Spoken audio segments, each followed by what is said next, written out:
আমার বাবা আমার বাবা আমাদেরকে ছেড়ে চলে গেছে 8 তারিখে, মার্চের 8 তারিখে চলে গেছে বাবা।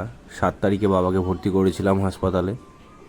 সারা রাত বাবা ছিল হাসপাতালে, নিয়ে যাওয়ার সাথে সাথে বাবার জ্ঞান চলে গেল।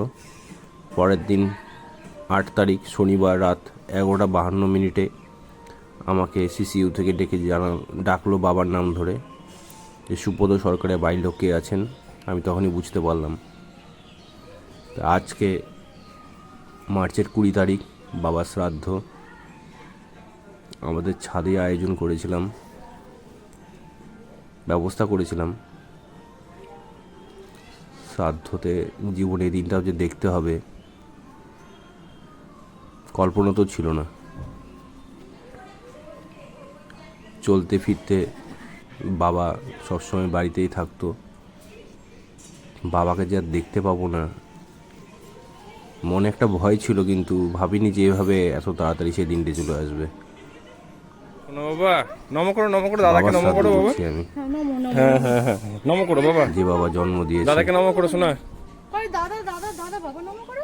দাদাকে নম করো বাবা। আমার ওই ওই যে মেয়েকে দাদা দিকে নম করো। এদিকে এদিকে নম করো নম করো নম করো। বাবার সামনে গিয়ে নম করো বাবা, নম করো, নম করো। ফুল নমো নমো নমো নমো, দাদাকে নম করো বাবা।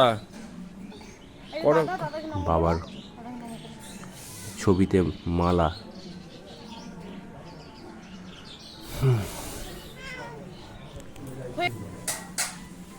উপরে যেই সময় শ্রাদ্ধ চলছিল সেই সময় নিচে গীতা পাঠের ব্যবস্থা করা হয়েছিল। দীপার দাদুই গীতা পাঠ করছিল। অভিশপ্ত এই মার্চ মাস আমার জীবনে হয়ে থাকবে। অভিশপ্ত রাত, অভিশপ্ত সেই দিন, মার্চ মাসের 7 তারিখ, 8 তারিখ, 2 দিন এবং 9 তারিখ। গোটা মার্চ মাসটাই অভিশপ্ত হয়ে থাকবে আমার কাছে। 7 দিন সন্ধ্যাবেলায় কীর্তনের আয়োজন করা হয়েছিল। ভাবতে পারি না যে বাবা নেই।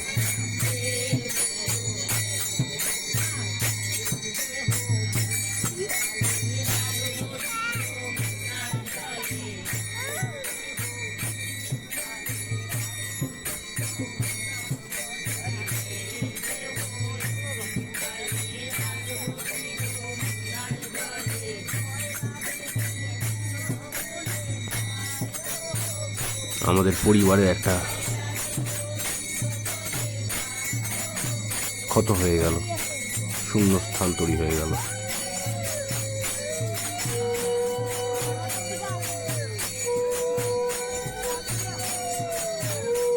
বাবা যে হঠাৎ থাকবে না, ভাবতেই পারছি না।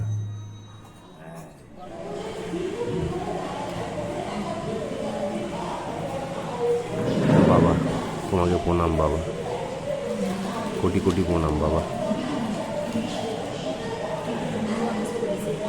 ছবিতে মনে হচ্ছে তুমি নেই, কিন্তু তুমি যে সত্যিই থাকবে না এটা মাথাতে বসে না। এটি ছিল ঠিক তার পরের দিন 21 তারিখ ব্রহ্মভোজের দিন। বাবা প্রণাম।